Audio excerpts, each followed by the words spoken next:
Welcome back to Fast Market here on the Schwab Network. It's time for a cash tag segment. For that, let's bring in Andy Swan. He's a co-founder at LikeFolio. Welcome back to the show, Andy. Me. All right, so we're talking Best Buy today. We talked eBay yesterday with Landon, and that stock had been flatlining for like the last year or so. We're seeing the same thing in Best Buy. Now, eBay did some shareholder-friendly activity on their report. Are you seeing any data in Best Buy that's going to warrant a move either to the upside or downside in this one post-earnings? Yeah, the only thing we can't predict is what the executives will come out with in terms of, share buybacks, shareholder-friendly manipulation, that sort of thing. What we can say is from a consumer perspective, I think Best Buy is in a very difficult spot. We're seeing big ticket discretionary retailers just in a really difficult position because people have less discretionary spending money. They're spending more money on the food that they eat, and they're spending more money on the things that they want to do, the experiences that they want to take. And so all of a sudden the 50-inch, the 60-inch LCD TV that you have on your living room wall seems good enough, and you don't need to upgrade to the 70-inch like you might have in prior upgrade cycles, because quite frankly, your wallet is a little emptier than it was in prior upgrade cycles. And so when we look at LikeFolio data for Best Buy, we truly see a company that's pretty much in decline. I think if you look at the web visits, that's the key indicator for me, is how many people are going to bestbuy.com, because that's the first place that they go a lot of times before they come into the store. And it represents 1/3 of Best Buy's total commerce is through e-commerce. And you see it's just year over year, decline after decline. We're at the peak of the yearly cycle here, down 14%. This really jives really well with the lowered spending that the company saw in its e-commerce channel last quarter. We think that drop is accelerating or getting larger. And so we think that the company is going to have to come out and say some things aren't looking so good.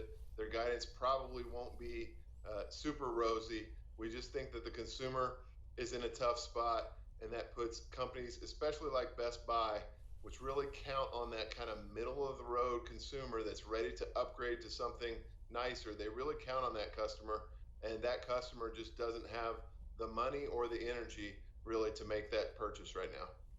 Andy, I'm going to start out this conversation with an interesting tidbit. If you put a 3-year weekly chart of Amazon or Best Buy stock and lay it up against your web visits, it's identical. So the peaks in their stock, and it almost mirrors your data. When did they have their biggest surge? When did the stock hit its all-time high? About the end of 2021-22, right when your data peaks out. And then it works its way consistently lower over time. Now, here's the thing.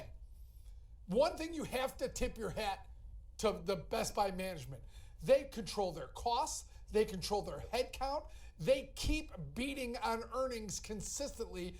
And now, in my opinion, Andy, if you think about PCs, smartphones, electronics, appliances, what this company needs more than anything is an upturn in this cycle, right? This is a cyclical company, am I correct? Yeah, it really is. And I think a lot of us were anticipating, a replacement cycle or an upgrade cycle, especially when it came to laptops and some of the things that a lot of us were forced to buy in order to work from home or to learn from home during COVID. You would think 3-4 years later is a typical replacement cycle that people would be rushing out to buy new versions of these items. But unfortunately, what we're seeing is, Best Buy pretty aggressively slashing prices, putting items on sale that you would think, if we were in the middle of a big replacement cycle, would be flying off the shelves and they wouldn't have to discount. So I think that the replacement cycle theory has fallen very flat, and I think the company's going to have to address that, I think, with investors in a big way.